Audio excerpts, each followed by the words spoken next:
Let me welcome all of you here and anyone, and I hope a fair number of people who are with us virtually. I'm Alan Borsuk. I'm a senior fellow here at Marquette Law School and with the Lubar Center at the Law School, which is our public policy arm. And we are returning gradually to in-person programming, which is certainly relevant to the subject we have today. Let me introduce Anya Kamenetz. If you are NPR listeners, you probably know her as a longtime education reporter at NPR. She's also the author of 5 books, including in recent years one on standardized testing, one on how families can deal with the digital world of their children, and most recently, this one right here and the one on the screen behind me, which is on, of all things, How COVID Changed Children's Lives and Where We Go Now, The Stolen Year, as it's called. I should add she grew up in Baton Rouge and New Orleans primarily, and is a graduate of Yale, has done all sorts of interesting things over the years, projects for Sesame Workshop, and has had pieces just recently in the New York Times and Washington Post. She's appeared in a number of interesting venues, such as South by Southwest and TED Talks, and now Marquette Law School. And I should add also that she has left NPR, is now, in addition to working on promoting her book, is working for the Aspen Institute on an effort that involves children and learning about climate change. And what we're going to do, Anya's going to talk for a little bit and has some PowerPoint slides for 10 or 12 minutes, and then we will switch to a conversational format and give you in the audience here some time to ask questions also. One of the things I would add as an observation is it's been pretty clear, and I think Anya was saying earlier, she's found this across the country, a lot of people aren't very eager to talk about the pandemic at this point. It's like, it brings back bad memories, it's too painful, and hey, Joe Biden said it's over. Not quite true, but nonetheless, things are sort of like returning to normal. Nonetheless, there's huge things to be learned from what happened in that period, including today's news about national test scores, which we will speak about. That said, take it away, Anya Kamenetz. Thank you, Alan. Thanks everybody for coming and for braving this conversation. I've written 5 books, and this is the first one where people are like, I was afraid to pick it up. I cried the whole time. It made me so enraged. But I'm going to have to take that as good as it can be, because I feel like it's a very important conversation to have, and I appreciate you all showing up for it. I'm just going to take a little bit of time to give you a view. This slideshow has also some quotes from the people in the book to kind of try to get their voices into the conversation and hear about the impact on them. So, and I was told to use the space bar, so I will. So, what happened, what now, what's next? What happened? This is a not so often seen graph. It comes from the UN, Reopening with Resilience, Lessons from Remote Learning During COVID-19. This is a chart that shows countries and the number of days that they closed their schools. And it also shows their income and their population size. So the red arrow points to the United States, which you will notice is the high-income country other than the Republic of Korea that had its schools closed for the longest. So that's how we stood out globally. The other terrible way in which we stood out globally is as the high-income country with the highest death rate from COVID per 100,000 population. So we failed to manage the pandemic, and we failed to open our schools or maintain basic services for families during the pandemic. And both of those failures need to be seen at the same time. It seems that there's a lot more eagerness for people to look at one versus the other, but in fact they are very connected and deserve to be considered the same, because in terms of the impact on children, you can't separate one from the other, really. So just to drive this home a little bit more, we have 213,000 children in the United States of America that were orphaned or bereaved, so at the death of one or both parents from COVID-19. And that's just one of the many impacts of the pandemic on children that is worth talking about. That's an adverse childhood experience. Research shows that it affects children for a lifetime. They can be resilient to it, but it is not something that is forgotten easily.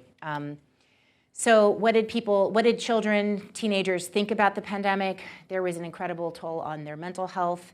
This is a girl named, I call E, in Alexandria, Virginia. This is the mother of a little boy who developed an eating disorder, sort of a less common mental health reaction in the early days of the COVID-19 pandemic. He was a middle child of 3. His parents are both teachers.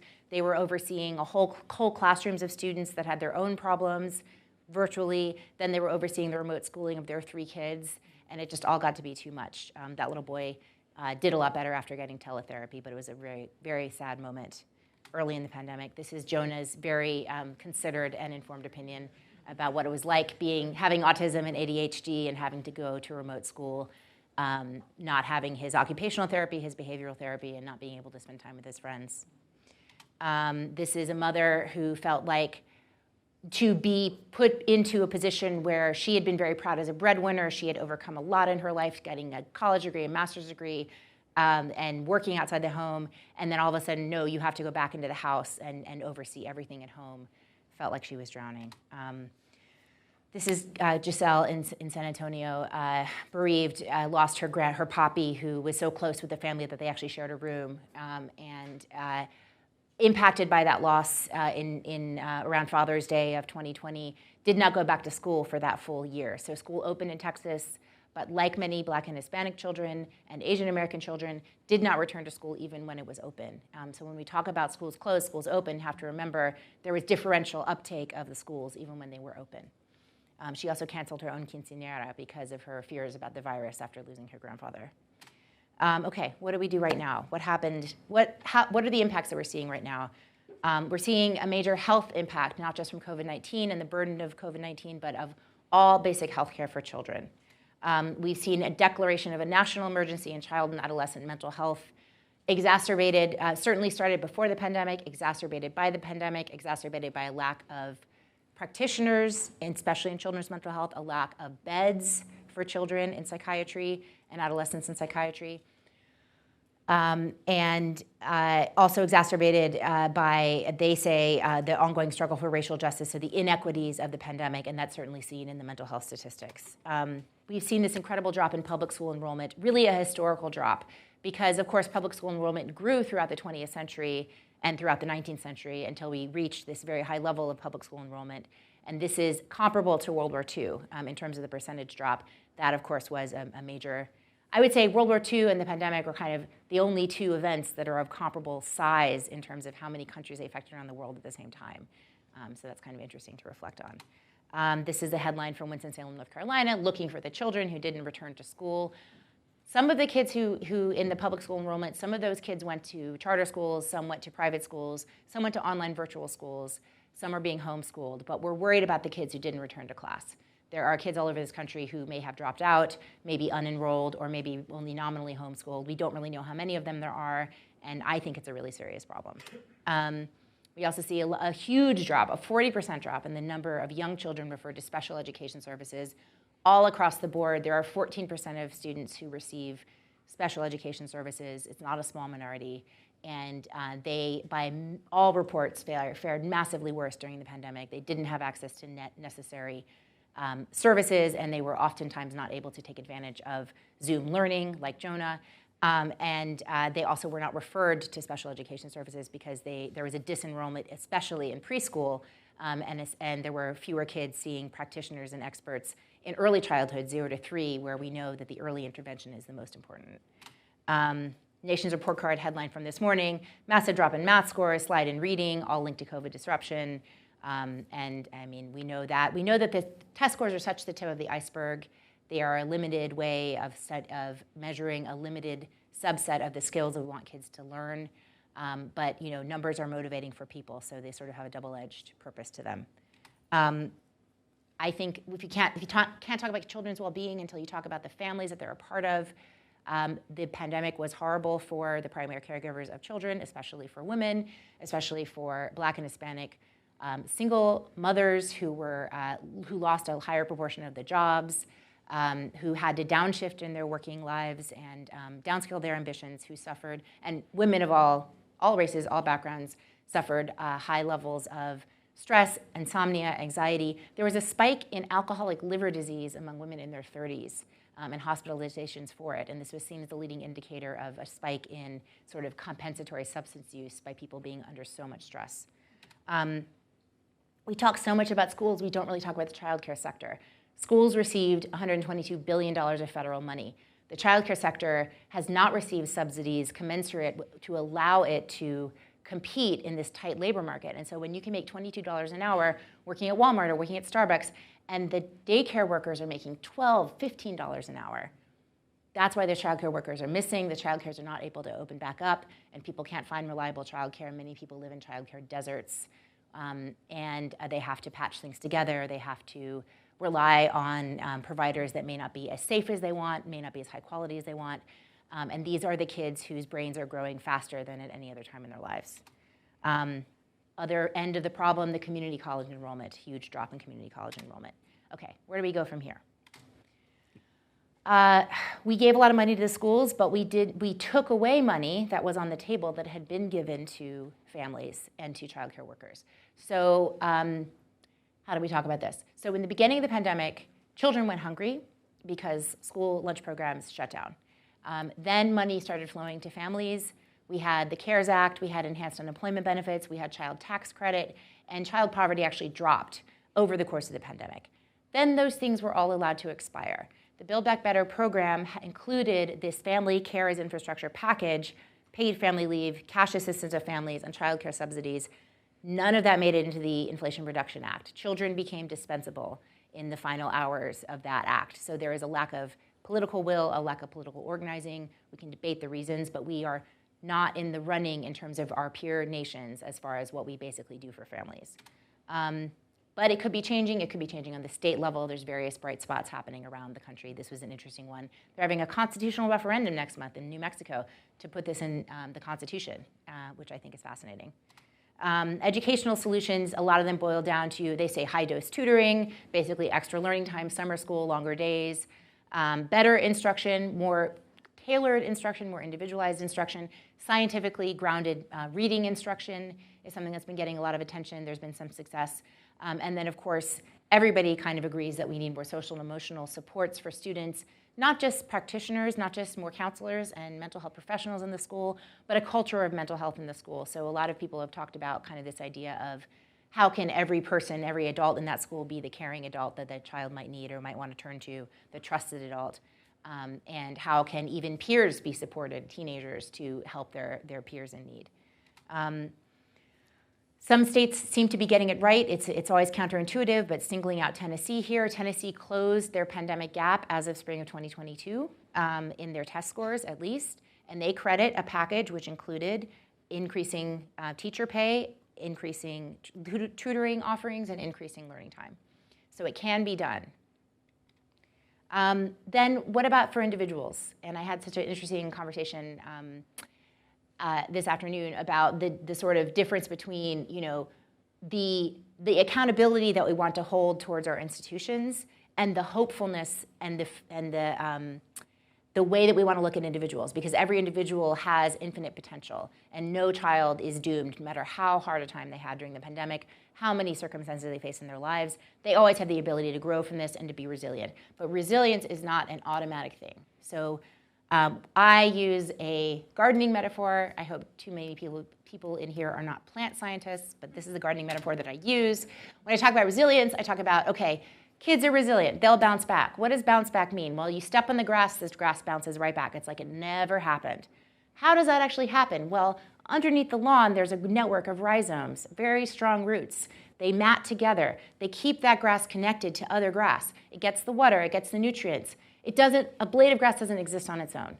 So in order for kids to be resilient, right, we have to nurture their matrix. We have to nurture their rhizomes, nurture their community, the things that make them grow. We can't just expect, you know, we get a blade of grass, cut it, put it in the ground, it's not going to bounce back. So we have to keep our kids connected. We have to give them the resources that they need. We cannot expect them to be resilient. Then what is post-traumatic growth? Post-traumatic growth is a totally different paradigm from resilience.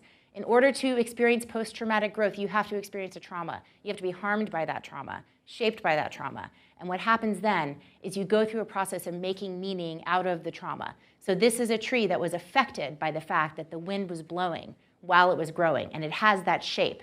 It's never going to be that straight up and down tree. It's always going to have that shape. But it's still a beautiful tree. It's still a strong tree. There are ways of fostering post-traumatic growth. We can talk about the possibility. This is for children as young as 8 years old, teenagers, and youth in college if you have students. We can foster post-traumatic growth by educating people about the possibility, by giving them emotional tools in their toolbox to manage difficult emotions, to then elicit the stories that they have about their experiences, to have those stories put into context, to help them make meaning out of what happened, and look for things such as, I discovered a personal strength in myself that I did not have before. My relationships are stronger than they were before because I discovered who was really in my corner and people stood up for me. I have a better philosophy, a better outlook on life. I'm grateful. I'm appreciative for the little things, and I'm looking forward to things that I couldn't do before. Now that I'm past this difficult thing. So these are the components of post-traumatic growth, the post-traumatic growth inventory, to be exact. And it can be fostered in others.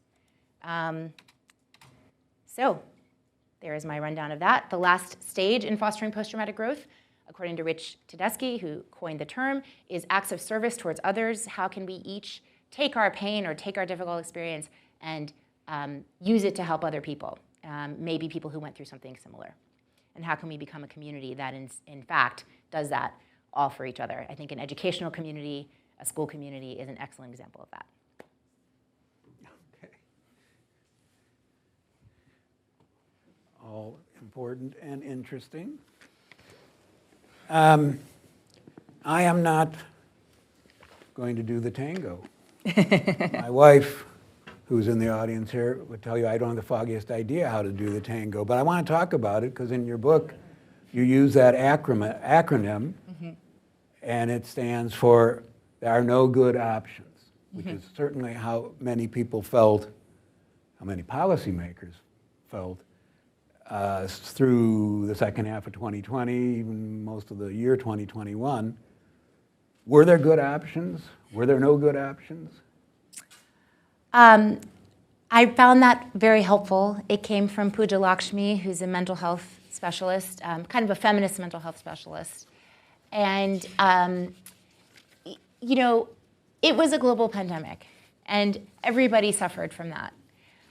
Within that, I don't think that takes away people's agency. And I do think that there were opportunities for leadership, and there were examples of better and worse leadership within that. So it doesn't take away all accountability to observe that people were in very, very difficult situations. Should schools, Milwaukee is a place where, particularly the public schools, stayed closed for a long time, basically most of them through the entire 2020-2021 school year. Yeah. Should they have stayed open or come back open? Our European peer countries are good comparisons because they experienced waves of COVID as we did, and they had comparatively lower rates of death from the pandemic. There's a lot of reasons why, but those countries committed to reopening their schools starting in the spring of 2020 and absolutely by the fall of 2020. And across this country, there is no discernible impact on COVID death rates between states that opened their schools precipitously, with alacrity, quickly, in the fall of 2020, and those who stayed closed throughout the year. So I guess the counterfactual is, could we have opened schools safely? And would open schools have provided necessary services that would have made children's lives better? I think so. Today's news, the NAEP scores, the National Assessment of Educational Progress. The rich get richer and the poor get poorer. And again, to bring it home to Wisconsin and Milwaukee, everybody was down. Things were not as down as much as actually I thought they might be in reading. They were pretty bad in math. And once again, Wisconsin, and I believe the city of Milwaukee Public Schools, the city of Milwaukee, has some of the most startlingly weak results for black kids. Yeah. Was there an option? One of the things about Milwaukee schools being closed is that people weren't going to come to school, parents and kids. They just weren't going to do it. I know schools that were run by really, really good school operators who just couldn't get their kids to come in at that time. So, what's your reaction to the NAEP scores, and could we have mitigated what happened, especially to the low-income kids and minority kids? So, I wrote a whole book talking about how we shouldn't judge schools based on the outcome of high-stakes standardized tests because they're a narrow and shallow measurement of just a subset of the things that we want kids to be able to know how to do and have as a result of school. The way that these scores have been used all the way back to A Nation at Risk in 1983 is as a bludgeon to goad and prod our schools. And we don't seem to have we've made some progress on the tests themselves during that time. People seem to be getting better at taking tests. We haven't made a whole lot of progress on the underlying inequities that these tests just are an X-ray of. I mean, structural racism, inequality, housing discrimination and segregation. Our schools have become more segregated since the 80s, not less. And it's very hard for a segregated school system to produce equitable outcomes. So the pandemic is almost like a footnote to that overall trend. But now it's a little bit different because those test scores are down across the board, and there's a subset of parents who may be motivated and interested in using those scores in talking about what our schools can or should be doing differently. And I think that's an important conversation to be having without ever assuming that the math and reading numbers or proficiency, whichever people even know what that means, should be the beginning and the end of that conversation. That's why I spend so much time talking about mental health and attendance and enrollment and all these other basics that kids need to have in order to have happy, functioning lives. From a broad policy-making standpoint, could a lot of the schools that stayed closed have reopened, convincing parents and teachers to come back in? I mean, there was great resistance. I think that there's a real chicken and the egg effect of that. So, the countries that were able to successfully reopen their schools, there certainly were scared parents and reluctant parents and scared teachers in those countries. And even, definitely those countries had unionized teacher forces, but they had a unified message from the education ministry, the head of state, and the European equivalent of the CDC to say schools are an essential service that children need. And creches, by the way, because they think of their whole system as one. So early childhood and schools. So schools are an essential service. We shall open them by this method, and we believe that opening them does not increase spread. And that was the unified message, and it built public trust. And so attendance improved over time, and then people saw for their own eyes because it came from experience, this seeing that going to school was not necessarily leading to huge outbreaks of COVID or spreading it around. So it built over time. Could we have done it? So we didn't have any of these things in our country. We didn't have a full-throated message from our public health officials.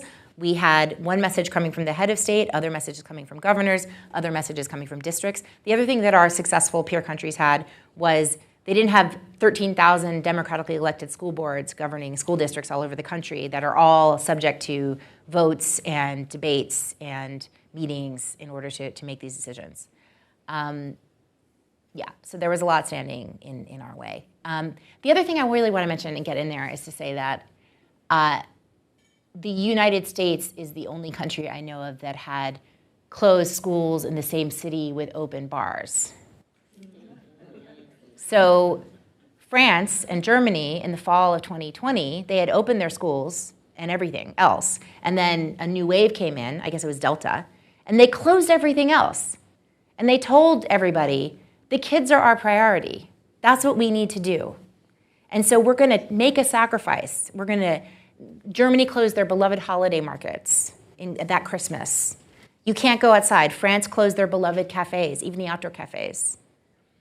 And they kept the schools open because they said, we as a society are going to prioritize our kids.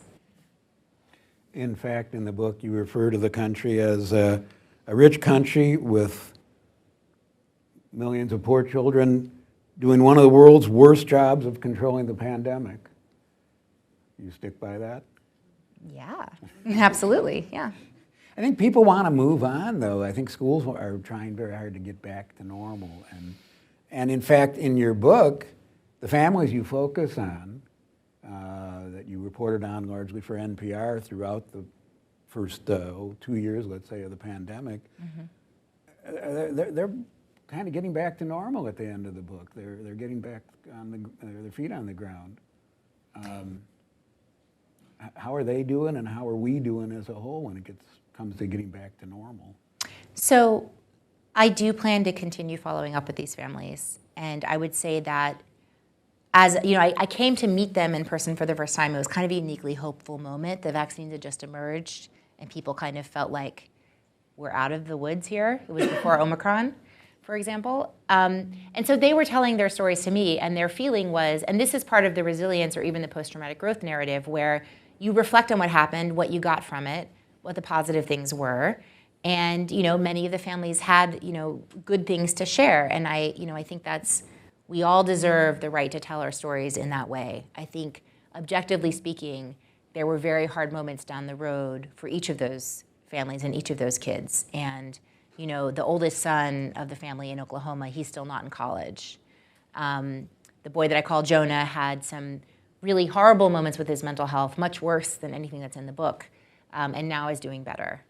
The children who went to the school in San Francisco, the kindergarten children who are from newly arrived families from Central South America, their teacher tells me they're doing really poorly. That whole school community is having serious problems with housing crisis and inflation and the lack of assistance now. So it's a very mixed bag, to be honest. At one point you quote an expert with the phrase, "Connection is the cure." Amplify on that. So, I learned so much from talking to the mental health practitioners for this book, and the bereavement counselors as well, who talk to children who go through the most unimaginable experiences. And her point was that, there are many different ways that isolation can manifest itself. Some people get angry or withdrawn, but in all cases, having meaningful relationships is going to improve your outlook. It's going to improve your ability to cope with the stresses of life. And that's one of the cruelest things that the pandemic took from us, was the ability to connect in person with our loved ones. And for those who were in their house with their families, with their nuclear families or intergenerationally, there was a buffer also in having those intimate relationships get stronger in some ways. And now we're kind of newly aware of the importance both of our family connections and also the community and friendship networks that we're trying to reestablish.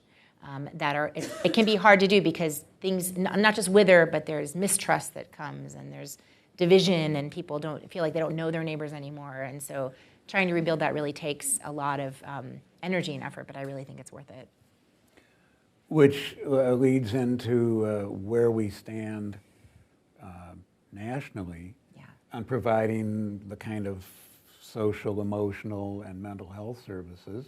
Yeah. There is an increased priority for doing that. There's been some increase in funding.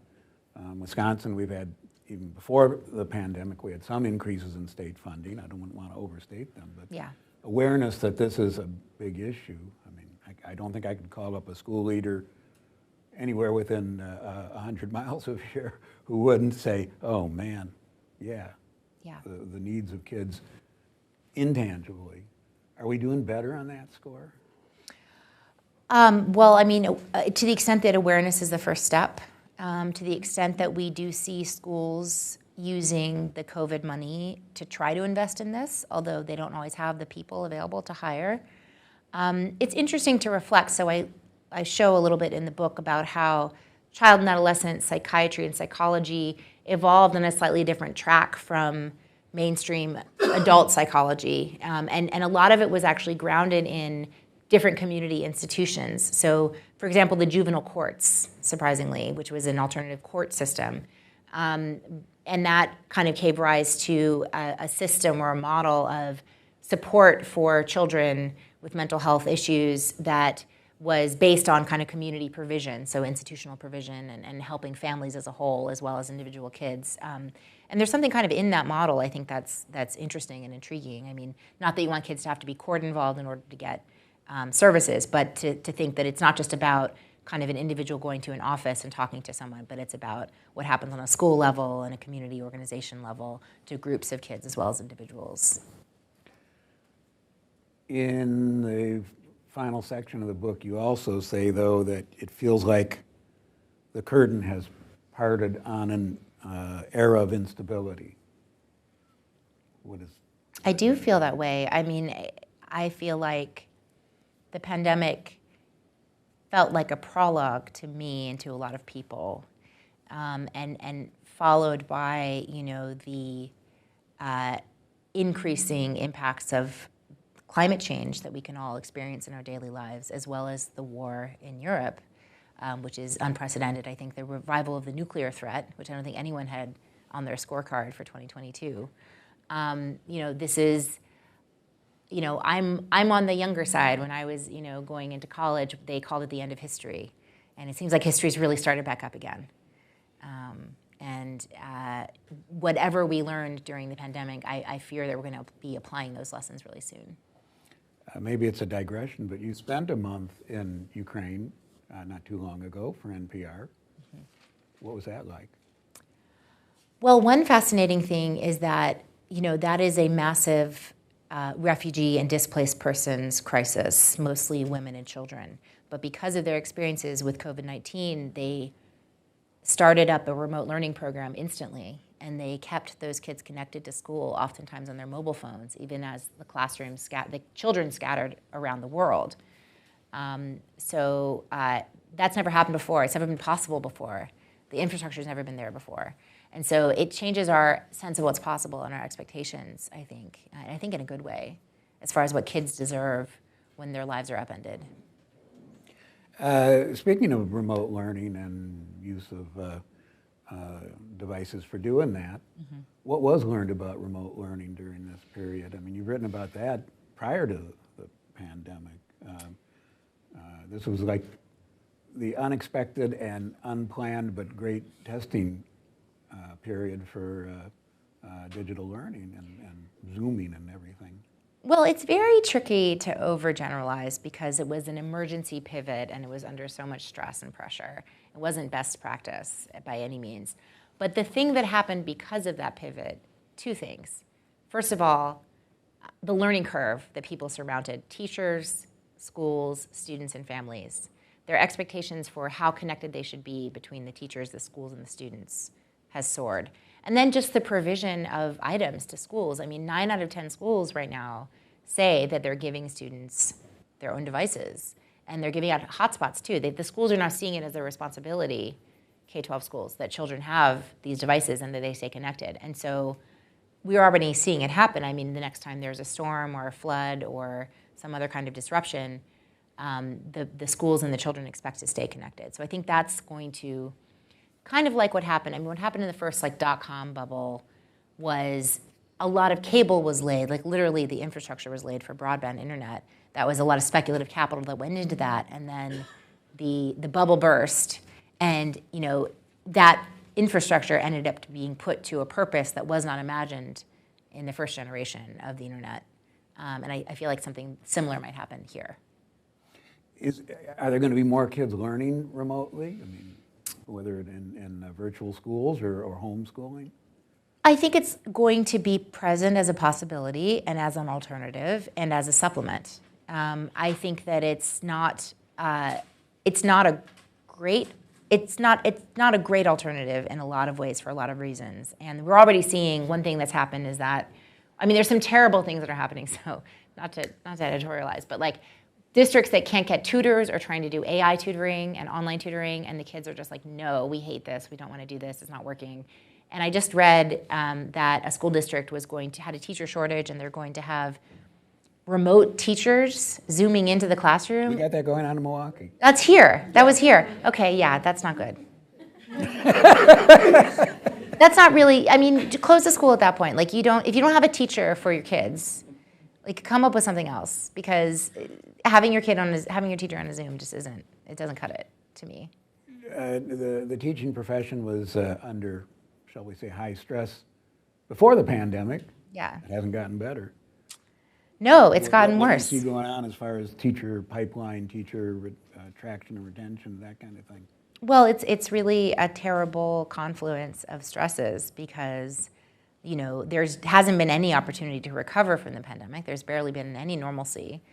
And there's been this, culture war, which has been different in different places, but people kind of scapegoating teachers. I mean, a big study came out last year about violence and harassment against teachers and other school personnel, and coming from students, coming from parents. And I called up the teachers who had been experiencing this, and they were like, I don't know, they're like, I'm tired of being treated like the hired help. Like parents, because of Zoom school, like they had a window into the classroom, but also because of maybe some messaging that's coming in from politicians. Like parents feel like they are somehow entitled to a certain level of customer service from their teachers, and it's not a respectful paradigm at all. And the polarization around that is just a wonderful thing. I'm sure you'd agree with that. Okay, maybe it's not. It's How been, bad is it nationally? I know some of the things that are going on around here. I mean, I did a series on the threats against school board members and superintendents.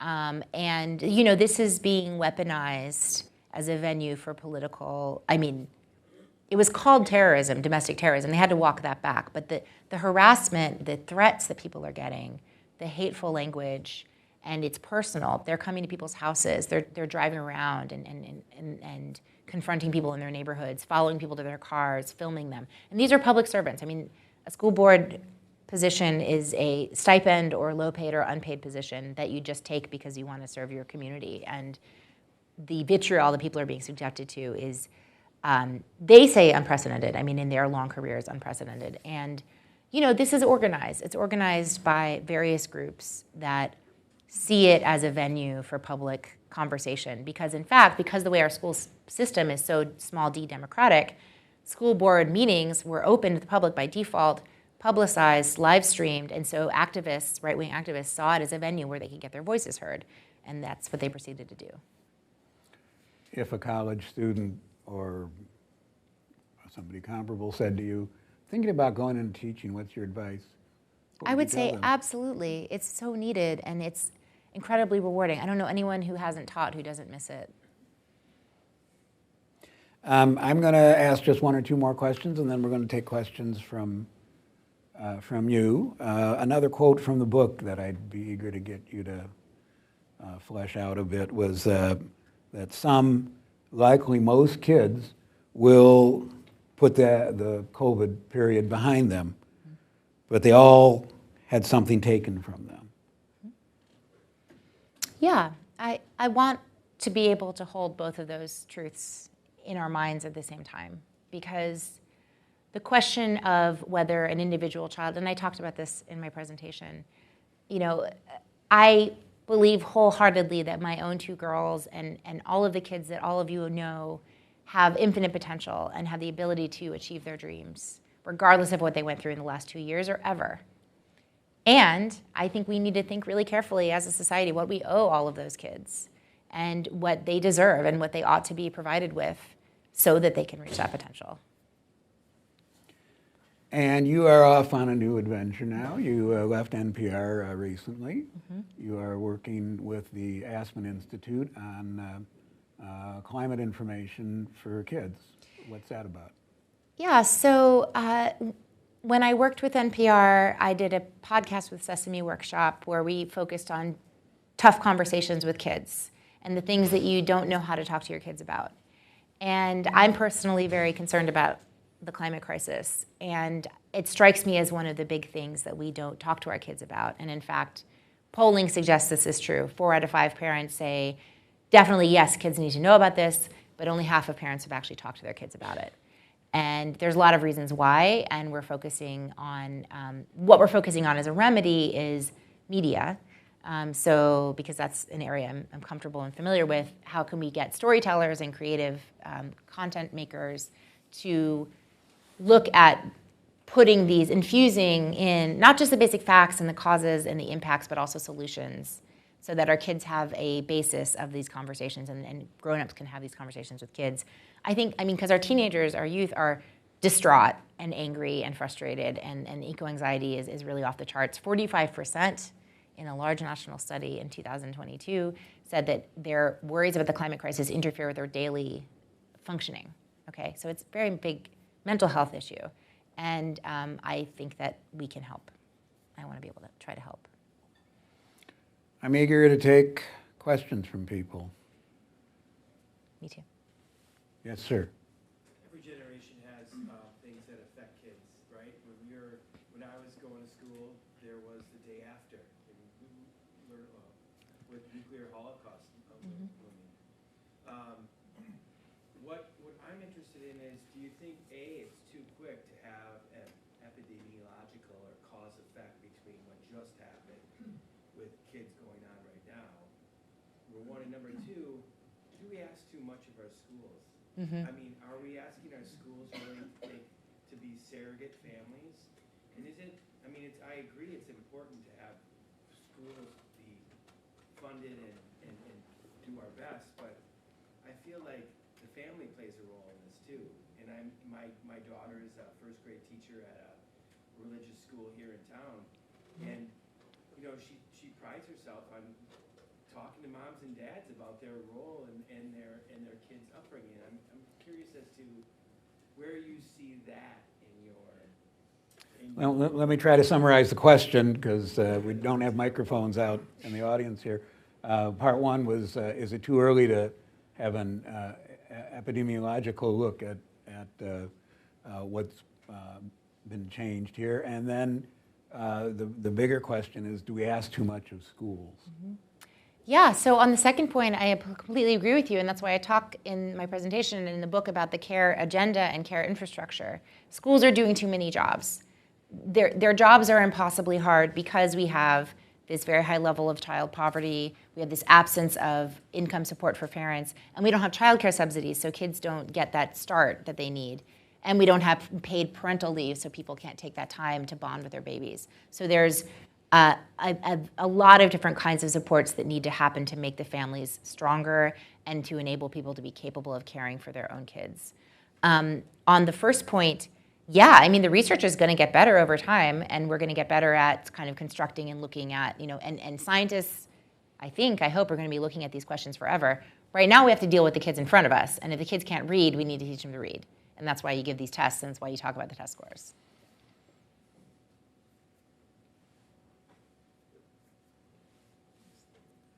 It seemed to me while all this was going on and the schools were closing and people were experimenting with Zoom and how to do it this way and how to do it that way, there must have been people that had marvelous breakthroughs, teachers particularly, and figured out a really good method for this. I wonder how much sharing goes on within the school communities.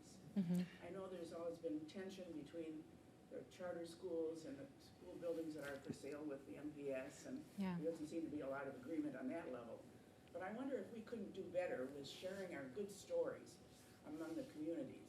So the question is there enough sharing among teachers and educators more broadly in what's worked for them? Yeah, so Next Gen Learning, nextgenlearning.org, they put out a study of 70 schools and districts that were self-identified as being like pretty successful when it came to adapting to the pandemic. And they kind of distilled from there what were some of the commonalities and best practices. And it seemed to be an equal helping of two different things. One was their previous investment in technology and innovation as a kind of way of doing things. So yeah, they had one-to-one technology. They had those people on staff that knew how to do the technology. They'd trained all of their teachers in some level of technology. But also, they had a culture of distributed agency, which meant that people didn't sit and wait to be told what to do. They were kind of empowered to come up with solutions. And they had a culture of everyone in the community seeing themselves as learners. So not just the students are learners, but the community, the people who work in the school, they're all seeing themselves as learners. And they're all excited to learn and to try new things. And that was really helpful in being adaptable. And then the third kind of bucket of adaptations that they found was just really strong relationships. I mean, and that seems kind of obvious, but I saw that all across the board.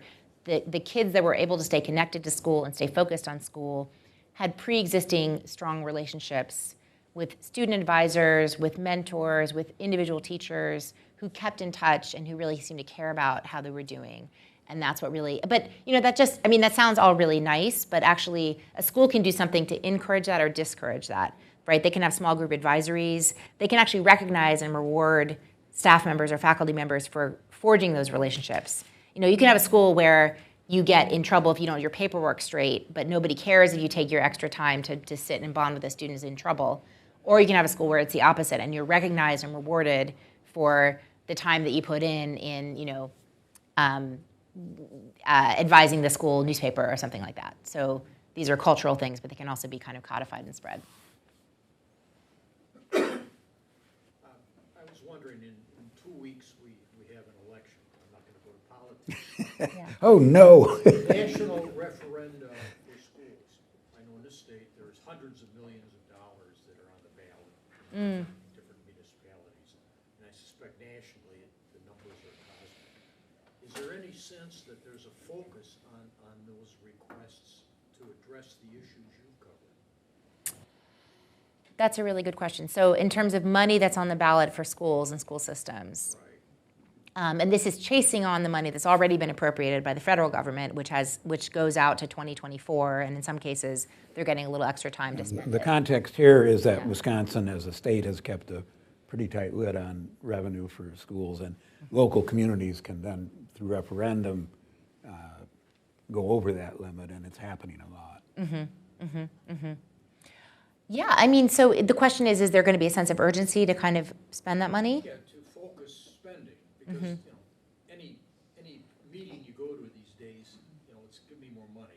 Yeah, So what's the priority? Yeah.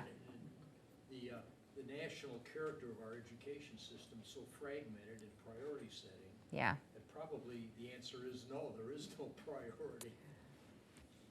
I mean, I hate to say this, but on the federal level, the priority setting has been weak. They didn't put a lot of strings on that money. And while they talk about best practices, they talk about learning time, they talk about social emotional, these are the things that they would like you to do. And schools are to some extent doing that, but what they're not doing is documenting it. We're not getting real clear, timely, actionable information about how districts are spending it or the efficacy of it. Because what we almost never do when you appropriate a lot of public money is reserve some of that money to check and see how it worked and if they actually did what they said they were going to do. So I think it's a real problem. Yeah. Donna, do I need to do this? I don't think that, I'm trying to repeat questions, so. On that same track, you talk about the lack of a unified message in your book, complicating the pandemic response and not serving kids well.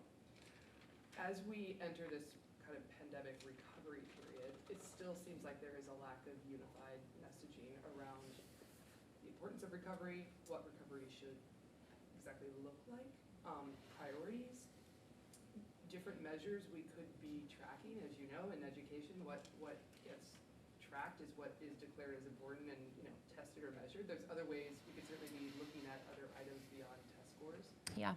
How important do you think it is for state leaders, departments of education, or at a more local level, regions, individual districts, cities, to set an agenda for what a successful recovery should look like?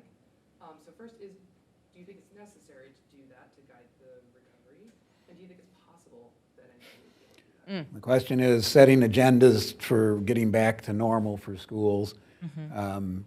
Even from the local level to the national level, is it possible, and what ought to be the elements, I guess? I mean, both of us have spent a lot of time looking into the question of metrics in education. And it is a slippery eel. Like, it is a really hard problem because as soon as you try to pin it down over here, it starts to move. And I'm very,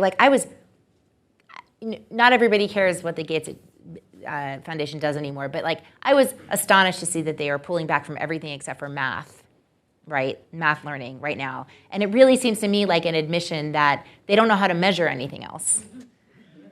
Like they're literally going to stop funding literacy programs and only fund math programs. And, you know, and I was always struck by, you know, they have Gates, they have health, and they have education. And in health, they're like, we gave this many vaccinations, like the death rate is down to this, and like they have numbers that they trust, you know? And in education, nobody has that same thing.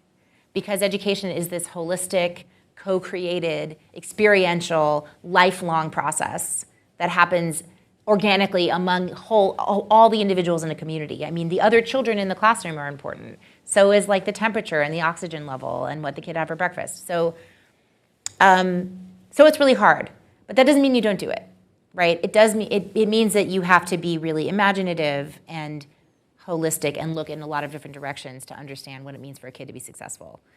That's what I think. So I care a lot about attendance and enrollment.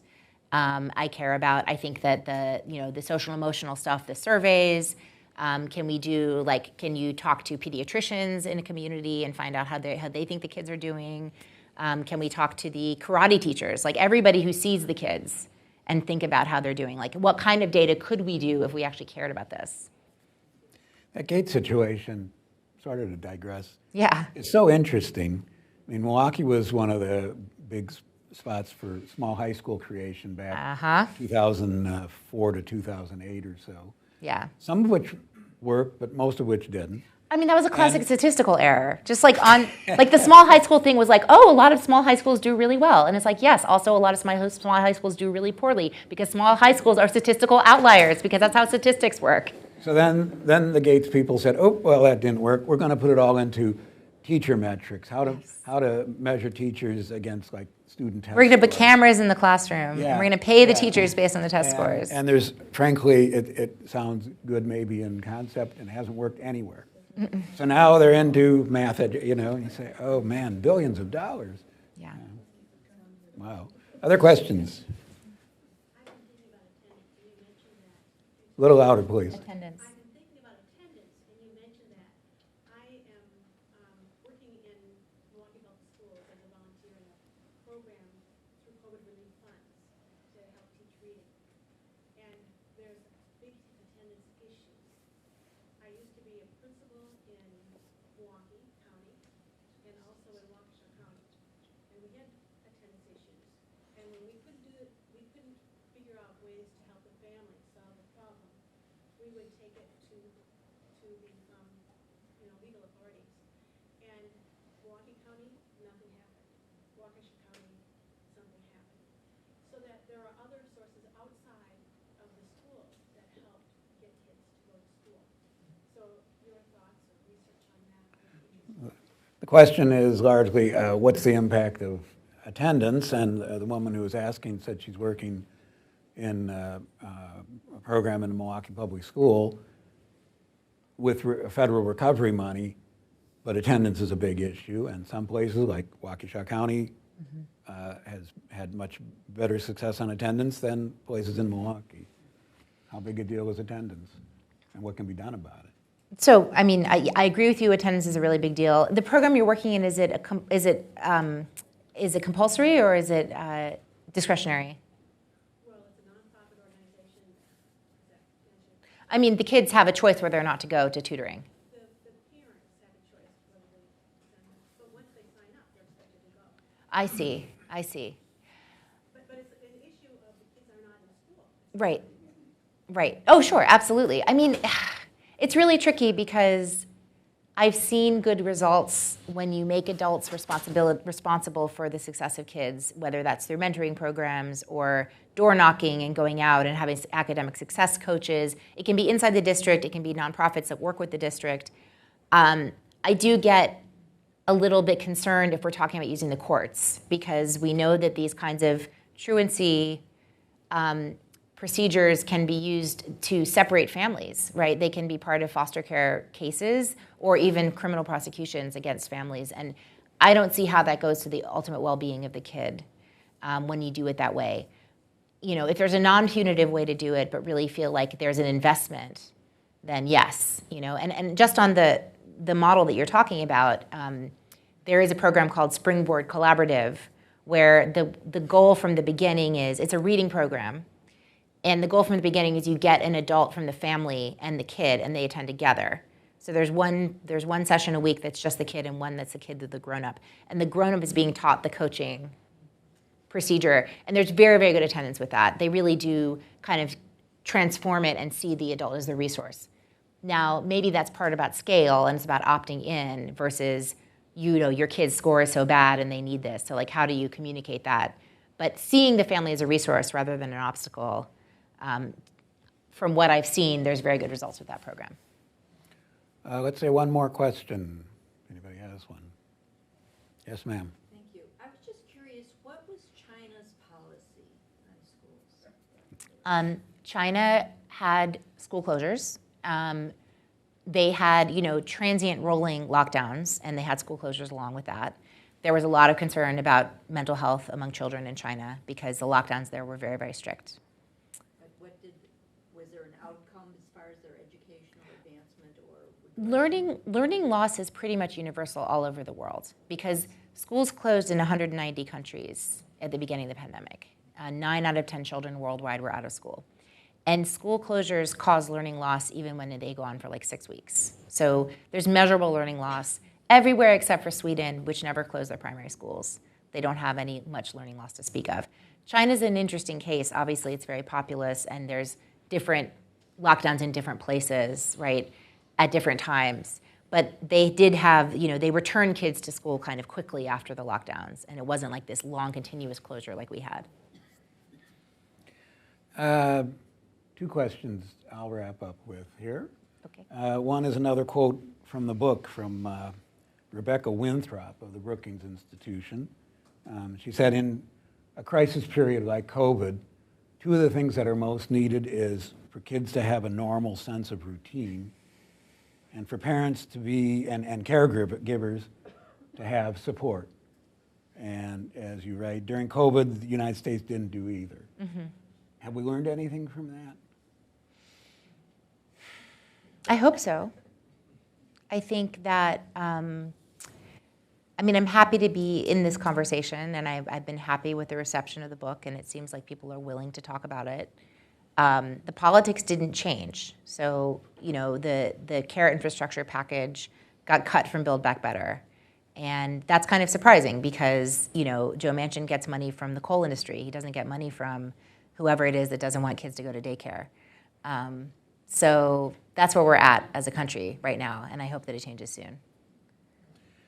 And then in broad strokes, you said there are people who don't want to read the book because it makes them angry, because it makes them cry. Mm-hmm. What do you want people to take away from both the book and from this talk, and I suppose more broadly, from the pandemic? What do you hope people are thinking at this point? The reason that what became the main thrust of kind of my thesis of the book was that we need a child-centric society. So we were revealed to not have a child-centric society. We're not capable as a society of prioritizing our children. We didn't do that when the chips were down. So the flip side of that is what it would look like to prioritize our children. And that's what leads me to climate change as a concept, because when you prioritize children, you prioritize care, you prioritize hope, love, education, and long-term thinking. You want to be able to make decisions that are good now, but also good in 20 years. And that's the kind of country I want to live in. 2 announcements. One is that as a follow-up to this session on Thursday, November 17th, we are planning a session. I believe that one we're scheduling for the morning. We experiment with what time of day to do these things. It will include a presentation by Erin Richards, who happens to be sitting in the audience. Erin is, if I will embarrass her by saying, one of the best and best known education reporters in the country, who has now switched to working for an outfit called the Center for Reinventing Public Education.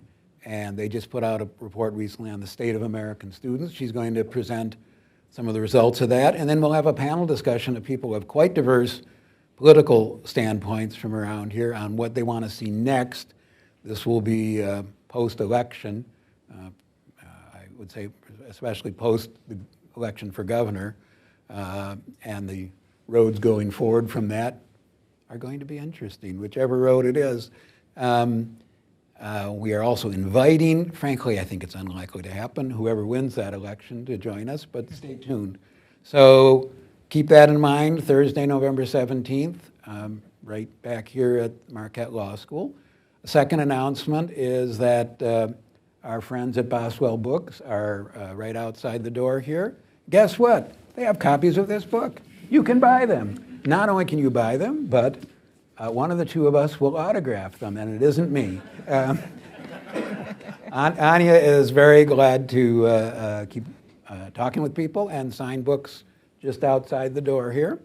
And then, of course, the last announcement is to say thank you to all of you for being here. Thank you to Marquette Law School for continuing to be committed to putting on programs like this.